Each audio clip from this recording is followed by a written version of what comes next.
우리 오늘 읽을 하나님의 말씀은 마태복음 18장 5절에서 10절까지를 교독하며 읽도록 하겠습니다. 신약성경 마태복음 18장 5절에서 10절까지입니다.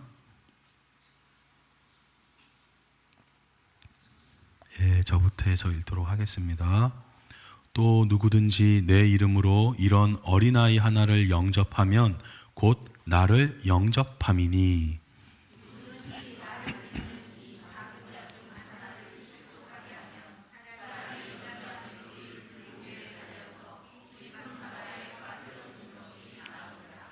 실족하게 하는 일들이 있음으로 말미암아 세상에 화가 있도다. 실족하게 하는 일이 없을 수는 없으나 실족하게 하는 그 사람에게는 화가 있도다.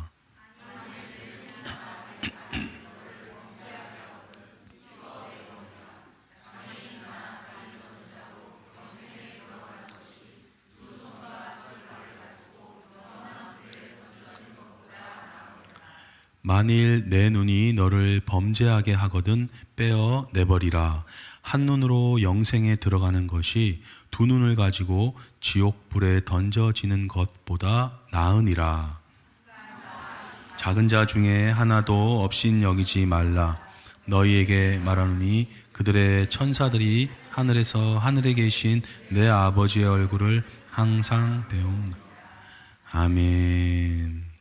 지난주에 우리가 말씀을 이제 보았을 때 예수님의 제자들이 예수님께 질문을 한 내용이 뭐냐면 천국에서 누가 큽니까? 이 질문이었어요.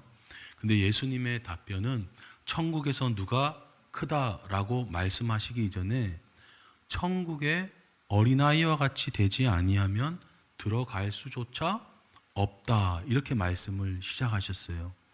제자들은 그냥 응당 천국에 들어가겠거니 하면서 아마 생각을 하고 있었던 것 같은데 예수님께서는 천국에 들어갈 수 있는 조건부터 먼저 말씀하시고 그리고 천국에서 누가 큰지 이야기를 이어가 주셨습니다. 그 천국에 들어갈 수 있는 바로 사람은 어린아이와 같이 자기를 낮추는 사람이다. 어린아이와 같이 되지 아니하면 결단코 절대로 천국에 들어갈 수 없다. 자, 이 말씀을 읽은 어떤 사람들은 이제 이렇게 생각할지 모르겠어요. 예수 믿으면 천국 가는 거지 마음을 낮추라 그러고 이런 얘기 또 있나. 그래서 우리가 예수님 믿는다 이거로만 생각이 그냥 꽉 차 있기 때문에 이런 우리가 믿는 예수님의 말씀조차 받아들이지 못하는 상황 가운데 있게 되는 겁니다. 자, 예수님을 믿는 것과 그 참 믿음과 마음이 낮아지는 것과 연관이 있느냐? 자, 이 질문에 제가 하나 말씀을 보기를 원하는데요. 여러분 혹시 예수님께서 이스라엘 사람들 중에서도 이만한 믿음을 본 적이 없다 하면서 크게 칭찬받은 한 백부장의 이야기가 기억나실지 모르겠습니다. 자, 마태복음 8장에 보면 이분의 이야기가 나오는데 예수께서 가버나움에 들어가시니 한 백부장이 나옵니다. 자, 이제 이거를 그냥 읽으셨던 분들이 계실 텐데 제가 우리나라식으로 조금 이렇게 이해하게끔 돕기를 원하는데요. 이게 어떤 상황이냐면 일제시대 있죠. 자, 여기서 백부장은 일본 장교를 말하는 겁니다. 우리나라로 표현을 하자면. 그리고 예수님은 조선의 한 30살쯤 되는 청년이에요. 근데 일본 장교가 조선 청년한테 머리를 읊조리며 주여 내 하인이 중풍병으로 지배해. 자, 여기에서의 내 하인도 조선 하인일 거란 말이에요. 근데 이 일본 장교가 어떻게 해요? 조선 종을 위해서 조선 청년한테 나와서 머리를 읊조리며 내 하인의 병을 고쳐주십시오, 이러는 상황이란 말이에요. 그래서 예수님께서 그럼 내가 가주겠습니다, 이렇게 하니까 이분이 뭐라 그래요? 주여, 제 집에 들어오심을 나는 감당하지 못하겠습니다. 이게 이제 다른 번역에서는 뭐라고 되어 있냐면, 저는 주님을 제 집에 모실 만한 자격이 없습니다, 이 얘기예요.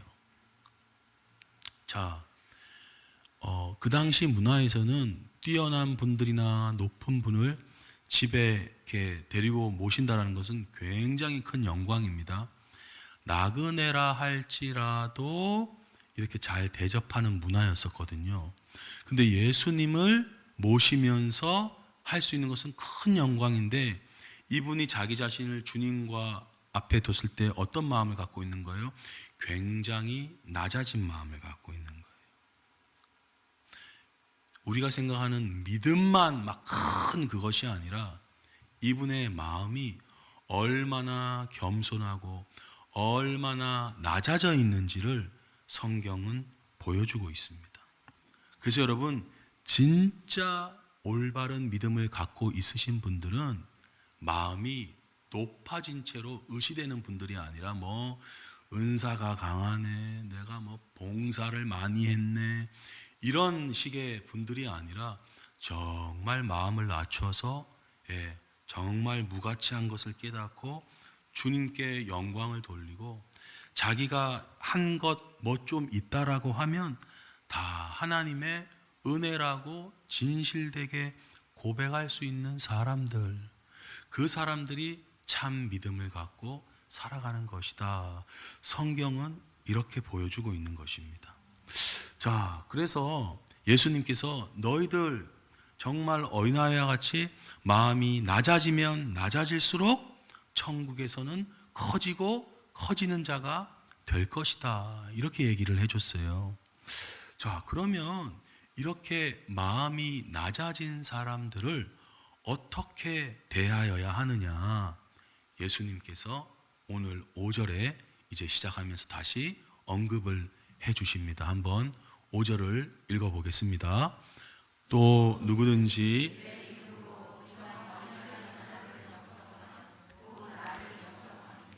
아멘. 여러분, 자기 이름으로 영접하면 자기 상을 받았어요. 우린 이미 배웠습니다. 의를 행할 때 자기가 하고 이렇게 하면, 내가 이름을 드러내고 하면 자기 상을 이미 받았느니라. 예수님께서 이렇게 가르치셨어요. 누구든지 예수님의 이름으로 이런 어린아이 하나를 영접하면, 이제 이 어린아이는 어떤 아이입니까? 마음이 낮아진 그런 사람들, 이러한 뭐 물질적으로 가난하다든지, 육체적으로 좀 장애가 있다든지, 아니면 사회적으로 신분이 좀 떨어진다든지, 다 어린아이 같은 사람들인 거예요. 낮아져 있는 사람들인 거예요. 이런 사람을 예수님의 말씀을 기억하면서 영접하면 어떤 것과 똑같다라고 이야기하십니까? 예수님을 영접한다라는 거예요. 여러분, 이 말씀은 그냥 뭐 좋은 덕담의 이야기가 아니라 진짜 참으로 그렇습니다. 이것이 예수님의 재림의 날 반드시 드러나게 될 텐데, 마태복음 25장에서 예수님이 말씀을 해 주십니다. 34절에 보니까 그때에 하는 그때는 예수님 재림의 날을 말씀하시는데요. 그 마지막 때 어떻게 이제 이 온 세상이 전개가 될 것이냐, 임금이 그 오른편에 있는 자들에게 말씀합니다. 내 아버지께 복을 받을 자들이여. 여러분, 우리가 이 땅 가운데 살면서 복 받았다 뭐 하는 거는 맛배기에 불과합니다. 진정한 축복은 마지막 재림 때 영원히 우리가 받게 될 줄로 믿는데, 여러분, 그 복은 어떤 복이냐? 창세로부터. 여러분, 누가 선물을 준비하는데 창세로부터 준비한 사람이 어디 있어요? 아, 이번 주 생일이야? 하루 이틀 고민하고 살 수도 있고, 길게 고민해야 뭐 일주일. 여러분, 우리 아버지 되시는 하나님께서는 세상을 만드신 그 처음부터 누구를 위해서요? 우리를 위해서요. 그 뜨거워진 선물에 대한 마음을 가지고 우리를 지금 이 날을 기대하고 계시는 거예요. 아버지는 자녀에게 무엇을 줍니까? 이 땅에서는 빌딩 하나, 건물 하나, 뭐 기업체 하나 줄 수 있을지 모르겠어요. 우리 아버지 하나님은 예비된 나라를 상속받아라 그러는 거예요. 여러분, 나라를 상속받는 존재는 왕밖에 없습니다. 왕만이 나라를 상속받는 거예요. 우리 하나님은 진정한 왕이시고, 여러분, 우리는 왕이 될 존재란 말이에요. 이 나라는 몇 년짜리, 몇십 년짜리 그런 왕조와 같은 몇 대에 조금 걸쳐서 있는 그런 왕조가 아니라, 여러분, 영원한 나라 상속받게 될 것을 믿습니다. 근데 여기에 지금 지명되고 있는 너희는 어떤 너희냐? 35절에서 말씀하세요.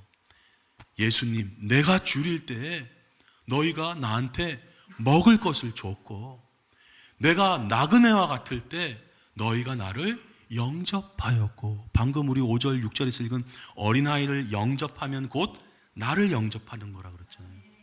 나그네라 무시되기 쉬운데, 이런 한 사람을 예수님의 이름으로 영접할 때 예수님이 나를 영접했다.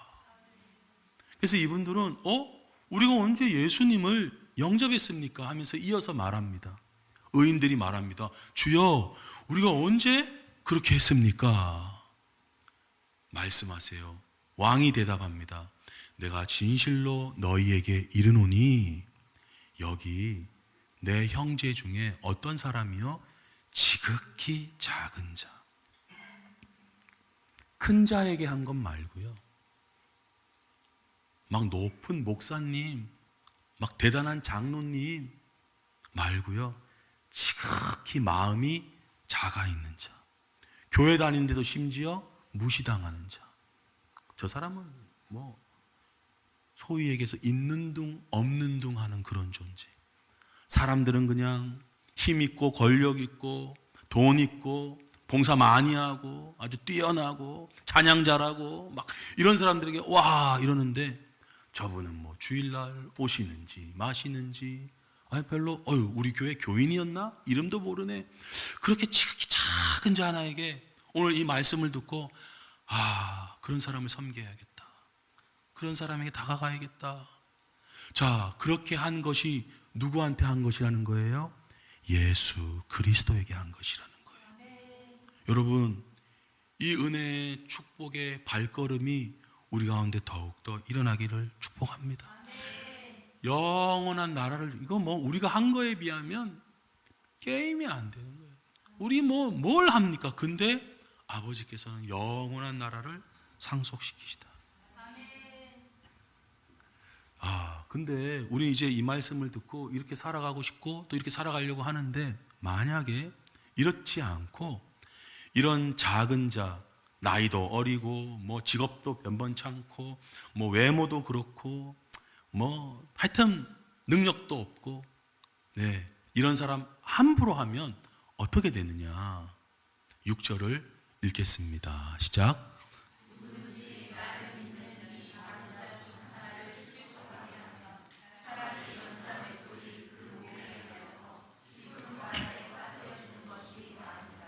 아멘. 자, 예수님을 믿는 작은 자입니다. 안 믿는 사람이 아니라요. 우린 특별히 믿음의 가정들에게 자라라고 성경은 권고하고 있습니다.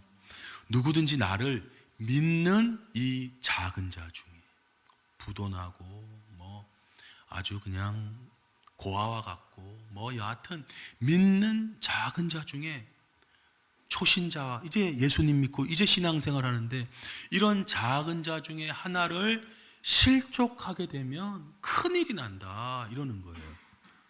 자, 그러면 실족하게 하는 게 뭐냐?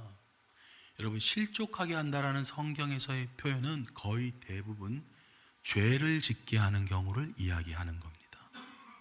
그러니까 나를 믿는 이 작은 자 중에 죄 짓게 하면 이렇게 되는 거예요.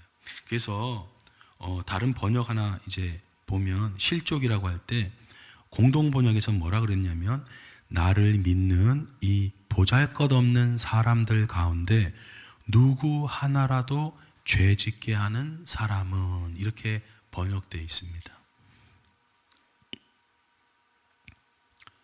그 사람이 죄를 짓게 하고, 혹은 더 나아가서 신앙생활을 접고 아예 세상으로 다시 떠나게 하는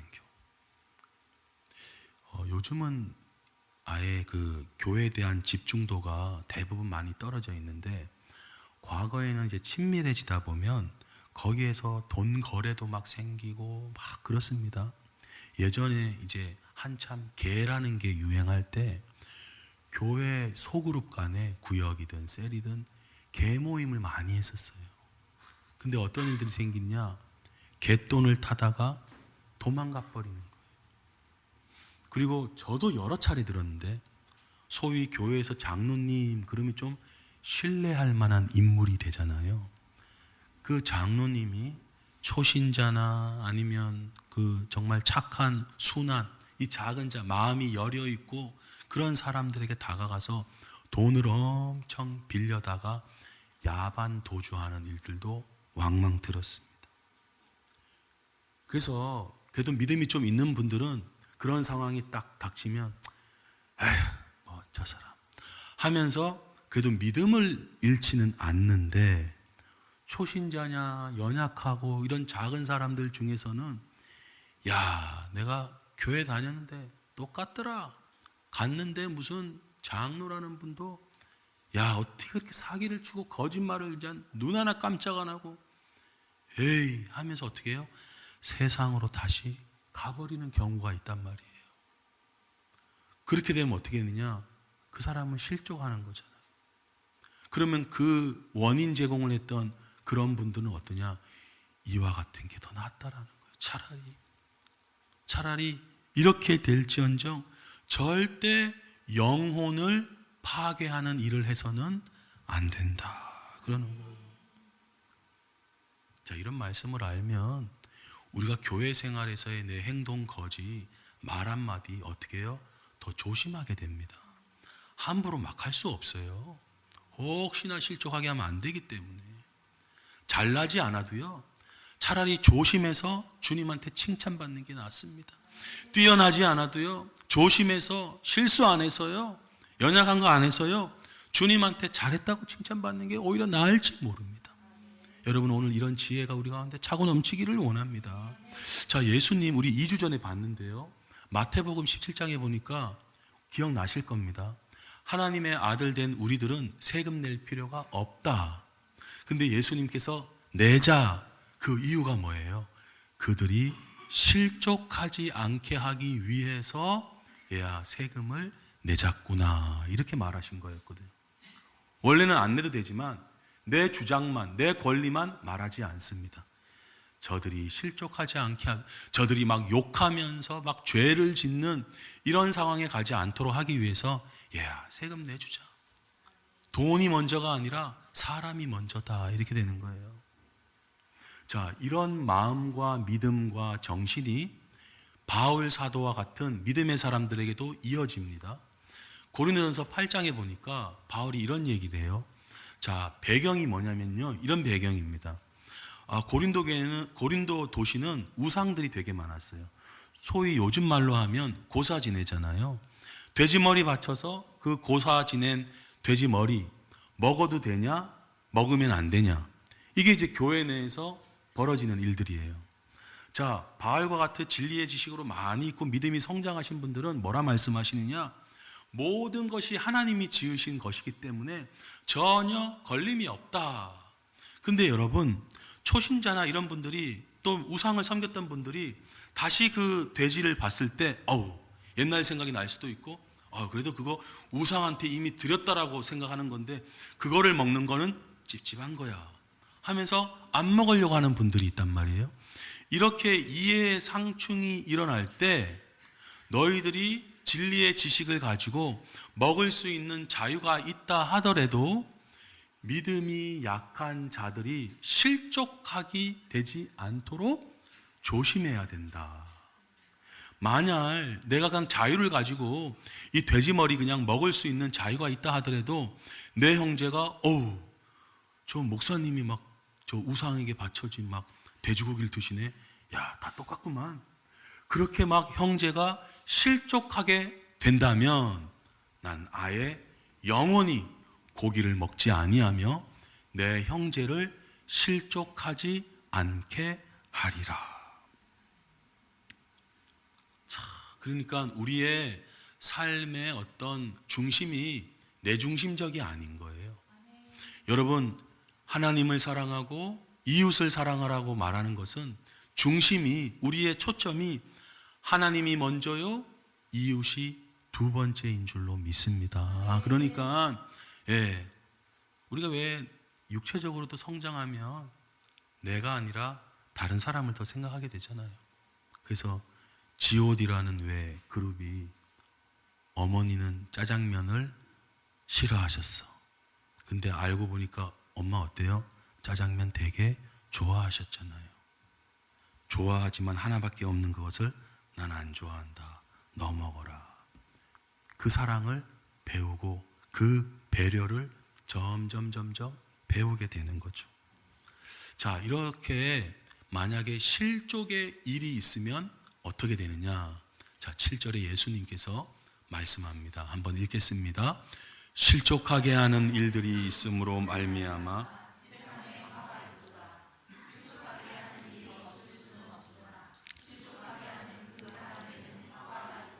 아멘. 다른 사람을 막 죄짓게 하고, 야, 그 잠언에는 이런 얘기들이 막 나오거든요. 야, 한 번만 눈 딱 감고 죄 한 번 짓자. 그리고 너희 집을 아름다운 것들로 채워라. 막 이런 유혹과 이런 막 죄를 독려하는 일들. 야, 괜찮아. 야, 죄 짓고 회개해. 그냥 나중에 막 그렇게 오히려 독려하는 일들이 막 있다면, 실족하게 하는 일들이 있음으로 말미암아 세상에 화가 있도다. 야, 왜 우리 창세기에서 배웠잖아요. 죄를 짓기 때문에 땅에서 좋은 것들이 나지 못하는 상황에 있게 된다라는 거. 죄가 얼마나 이렇게 강력합니까? 근데 그 죄를 유발시키는 것은 더 문제가 된다라는 거예요. 실족하게 하는 일이 없을 수는 없겠죠. 없기를 바라지만, 그런데 그 원인 제공하는 사람에게는 화가 있도다. 이렇게 예수님께서 말씀하시는 거예요. 이거 현대인의 성경에 보면 이렇게 표현되어 있습니다. 죄짓게 하는 일 때문에 이 세상에 불행이 닥칠 것이다. 세상에는 죄짓게 하는 일이 항상 있기 마련이다. 그렇잖아요. 세상에는 막 그런 어떤 일들이 다 어떻게 보면 죄를 유발시킬 수 있는 일들이 많잖아요. 교회에서는 그러면 안 되겠죠. 그러나 죄짓게 하는 그 사람에게는 불행이 닥칠 것이다. 여러분, 아까 말씀드린 교회에서 그렇게 막 문제를 일으키고 막 그렇게 되면 어떻게 해요? 복음에 방해가 되죠. 에이, 저 교회 다니는데 저런 사람들 저렇게 많이 있구만. 어떻게 저럴 수가 있나? 자, 이런 위험성 때문에 예수님께서는 뭐라고 말씀하시느냐? 8절, 9절을 연이어서 한번 읽어보겠습니다. 시작. 만일 내 손이나 내 발이 너를 범죄하게 하거든 찍어내버리라. 장애인이라 다리 저는 자로 영생에 들어가는 것이 두 손과 두 발을 가지고 영원한 불에 던져지는 것보다 나으니라. 9절이요. 만일 떼어내버리라. 한 눈으로 영생에 들어가는 것이 두 눈을 가지고 지옥불에 던져지는 것보다 나으니라. 아멘. 단순하게 이야기하면 사지 멀쩡해가지고 지옥불에 던져지느니 뭐 하나 몸에 문제 생겨도 장애가 돼도 천국에 들어가는 것이 1000만 번, 억만 번 낫지 않느냐, 이 얘기인 거예요. 우리는 그렇게 믿는 줄로 믿습니다. 이거 뭐 몇십 년 조금 잘 살아보자고 이렇게 해서는 안 되겠잖아요. 자, 근데 어떤 분들은 이걸 이제 그대로 이제 이해를 하시는 분이 계실 수 있는데, 자, 도둑질하는 내 손, 이거 손을 자르면 그 다음부터는 그 일을 안 하게 됩니까? 자, 제가 간증을 여러 차례 들었는데요. 한 간증만 조금 말씀드리면, 과거에 이렇게 소위 얘기해 노름이라고. 근데 이 노름하는 도박하는 분들은 술, 뭐 폭력, 가정 폭력 이런 건 다 세트입니다. 자, 저는 이제 두 분이 기억나는데요. 한 분은 장로님이시고 한 분은 집사님이세요. 한 분은 이 둘 다 노름으로 완전히 뭐 막 난리 나셨던 분들이신데, 한 분은 자기가 직접 손을 자르신 분이 계시고요. 한 분은 가족들이 그 손을 자르신 분이 계세요. 그러니까 예전에는 아마 가족이 그런 일을 해도 문제가 되지 않은 상황이잖아요. 지금은 이제 문제가 될 수 있지만. 자, 둘 다 손이 잘렸죠. 그 다음부터 노름 안 한 줄 아세요? 둘 다 고백하기를 처음에는 좀 그런데 어느덧 시간이 가면 또 발걸음이 도박장으로 가고 있더라는 거예요. 그 불편해진 손으로 또 하는 거예요. 안 되는 거예요. 근데 두 분 다 뭐라 그러시느냐? 한 분은 예수님을 믿게 되면서 그것이 이제 자유하게 되고, 한 분은 신앙생활 좀 하시다가 성령 세례를 받으시면서 그것에서 자유하게 되셨다. 이런 간증을 하시는 거예요. 여러분, 주님이 우리의 답인 줄로 믿습니다. 그러니까 뭐 예를 들면 이것을 조금 해석을 좀 적용을 해본다면, 가령 스마트폰이 나로 하여금 죄를 짓게 할 수가 있잖아요. 그럼 어떻게 해요? 그 시간들을 줄여야 되는 거죠. 이와 같은 겁니다. 그게 뭐 자르고 뭐 한다고 해서 그 마음이 사라지는 건 아니거든요. 조금 지나면 또 올라오거든요. 그래서 어떻게 해야 돼요?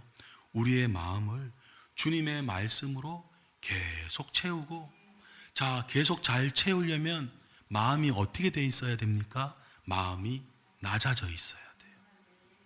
기름이 껴서 높아진 마음으로는 말씀을 받아들일 수가 없다. 여러분, 오늘 이 말씀이 우리 심령에 잘 새겨져지기를 예수님의 이름으로 축복합니다. 그래서 이 죄를 짓게 하는 요소가 얼마나 문제가 되느냐. 가장 근원에는 누가 있어요? 어둠의 영, 마귀가 있는 것입니다. 그리고 그것에 끌려가는 우리의 육신이 있는 거죠. 자, 그런데 이 어마어마한 큰 죄인 우리 주 예수께서 어떻게 하셨습니까? 다 씻어주셨는 줄로 믿습니다. 그 우리가 받은 은혜가 얼마나 커요? 상상도 못하는 거예요. 억만금을 줘도 해결할 수가 없는데 오직 예수님의 보혈로 우리의 죄가 씻김 받는 줄로 믿습니다. 자, 이렇게 해서 아이고 주여, 아이고 주여. 아까 그 장로님과 집사님들도 다 낮아진 마음으로 겸손하게 신앙생활을 하신다라는 이야기를 들었거든요. 자, 이렇게 낮아진 사람들 우리가 어떻게 해야 되느냐? 자, 마지막 오늘 10절의 한 말씀을 읽어보도록 하겠습니다. 삼가 이 작은 자 중에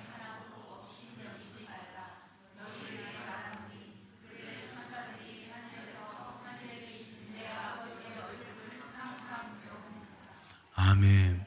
여러분, 우리 예수님 뭐 어제부터 믿은 예수님이 믿은 사람이라 할지라도요, 아무리 나이가 뭐 어리고 직업이 뭐 그렇고 외모가 뭐 아무리 작은 자라 하더라도요, 천사들이 있는 줄로 믿습니다. 천사들이. 우리가 뭐 천사들한테 기도를 하거나 이제 그러지는 않지만 이 천사들이 우리를 보호해주고 돌봐주는 이야기들이 얼마나 많은지 몰라요.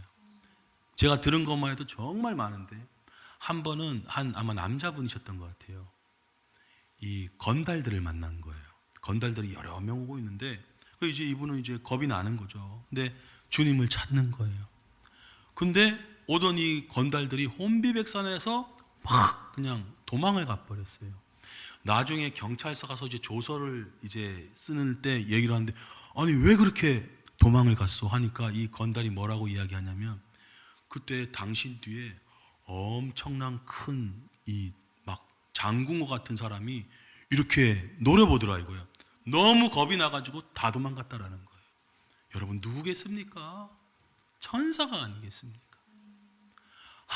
우리 어머니는요, 애들을 태우고 차를 몰면서 이 기찻길을 이제 넘어갈 때가 있잖아요. 가끔 시골이 있는데 보면 넘어갈 때 있거든요.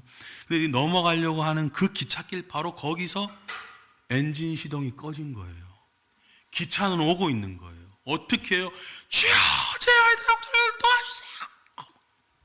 근데 갑자기 젊은 청년 한 명이 손으로 그냥 그 차를 밀어버리는 거예요. 차가 옮겨져지고 기차는 쌩 지나갔습니다. 그 청년을 찾으려고 하는데 있어요, 없어요? 못 찾죠. 여러분, 어떤 사람이 손으로 그냥 차를 밀 수 있어요? 천사와 같은 존재가 도와준다라는 거예요. 여러분, 근데 우리 눈에 보이지 않더라도 그들의 천사가 예수님을 믿고 작은 자 하나지만 우리가 알든 모르든 천사들이 우리를 돕고 지켜주고 최대한 방어해주고, 여러분 그것을 믿으시기를 바랍니다. 오늘 예수님께서 말씀하시는 거잖아요. 우리의 위치가 이거다 이거예요. 보디가드 한 명 없지만 천사들이 이렇게 도와주더라. 자, 이렇게 예수님 믿는 사람에 대해서 예수님이 뭐라 말씀하시냐? 업신 여기지 말라라는 거예요. 자, 이 업신이 우리나라 말로는 경멸하다, 무례하다 이런 뜻인데요. 제가 원어적으로 조금 설명을 드릴게요. 카타 프로 네오라고 돼 있는데, 카타가 뭐냐면 아래예요. 아래로. 프로 네오가 뭐냐면 생각하다. 그러니까 원어에서의 뜻은 뭐냐면 업신 여기는 게 아래로 생각하는 거예요. 여러분, 믿는 자 아무리 나이가 어리고 아무리 볼품 없고 아무리 힘이 없고 아무리 초신자고 아무리 그래도 내 아래로 보지 말라는 거예요. 성경은 뭐라고 이야기합니까? 나보다 남을 낮게 높게 여기라고 이렇게 이야기를 하잖아요. 그게 그리스도를 따르는 사람들이 가져야 할 마음의 자세, 다른 성도님들을 보아야 할 태도, 그 눈길, 그거라고 오늘 예수님께서 말씀하시는 겁니다. 오늘 마지막 한 예를 보면서 말씀을 마칠까 합니다. 열왕기하 2장을 보면 아마 읽으신 분들이 계실 텐데 이런 사건이 하나 나옵니다. 엘리사가 이제 베델로 올라가는데 여러분, 우리가 본 바로 아이들입니다. 작은 아이들, 천국에 갈 수 있다고 생각하는 이 작은 아이들이 성읍에서 나와서 뭐라 그러냐면 조롱하는 거예요. 엘리사를. 대머리여 올라가라, 대머리야 올라가라. 어떻게 되느냐? 24절에 보니까 엘리사가 뒤로 돌이켜 그들을 보고 여호와의 이름으로 저주하며 수풀에서 암곰 둘이 나와서 아이들 중에 42명을 찢었더라. 아마 본 분이 계실지 모르겠어요. 야, 그래도 애들인데 이거 대머리 한 거 가지고 뭘 그러냐, 너무한 거 아니냐. 여러분, 일단 우리는 알아야 돼요. 그러니까 성경에서 이야기하는 어린아이는 이런 어린아이가 아닌가 봐요. 얘는 어린아이 같지 않다라는 거예요. 순수하고 오라면 오고 가라면 가고 이런 존재가 아니라는 거예요. 여러분, 우리가 예수님을 믿어서 낮아진 마음이면 어떤 줄 아세요? 순하고 부드럽고 온유합니다. 근데 어떤 사람들은 그거를 이용하는 사람들이 있단 말이에요. 막 그렇게 해서 나쁜 짓을 안 된다라는 거예요. 자, 여러분, 오늘 이 말씀은 조금 제가 배경을 말씀드릴게요. 아이라고 할지라도 이렇게 문제가 되는 상황. 자, 23절에 보면 대머리여 올라가라, 대머리여 올라가라. 중심은 대머리가 문제가 아니에요. 올라가라라가 문제예요. 자, 배경이 어떠냐면요, 엘리야가 모든 사람이 다 아는데 하늘로 올라갔습니다. 그리고 농부에 불과했던 엘리사가 그 일을 계승받습니다. 그리고 나서 바로 처음 사역할 때의 일이에요. 이건 무슨 얘기냐면 엘리야처럼 너도 올라가라, 너도 가라, 너도 올라가라, 이렇게 조롱하며 무시하는 겁니다. 그냥 단순히 외모를 무시하고 조롱하는 게 아니라 이제 처음 시작하는 엘리사의 사역을 조롱하고 무시하며 너도 스승처럼 올라가라 하는 조롱의 이야기를 담고 있는 사건입니다. 어떻게 해요? 믿는 사람, 작은 자. 어떻게 보면 처음 사역을 시작하니까 엘리사가 작은 마음을 갖고 있을지 모르겠어요. 근데 무시하고 업신여겼더니만 어떻게 됩니까? 문제가 되는 상황에 들어가게 되는 거죠. 여러분, 믿는 사람, 저희가 괜히 주일날 모여서 축복하고 하는 게 아니에요. 한 사람 한 사람, 한 영혼 한 영혼이 얼마나 존귀한지 모릅니다. 세상에 나가서 때로는 무시당하고 나의 존재를 그냥 월급 200만 원짜리지 뭐 내가 뭐, 절대 자기 자신에 대해서 그렇게 생각하지 마세요. 천사가 나를 지키고 있고 마지막 날에 나라를 상속받을 진정한 왕의 자녀가 우리들인 줄로 믿습니다. 그럼 우리가 상대를 대해서 어떻게 대우해야겠습니까? 우리의 마음이 좀 더 낮아진 마음으로 믿는 남편에 대해서, 믿는 아내에 대해서, 믿는 시어머니에 대해서, 믿는 자녀들에 대해서 업신여기지 말고 사랑하고 존중하고 축복하고 예수님 섬기듯이 귀히 여겨서 모두 칭찬받으시는 우리 모두가 되시기를 주님의 이름으로 축복드립니다. 아멘.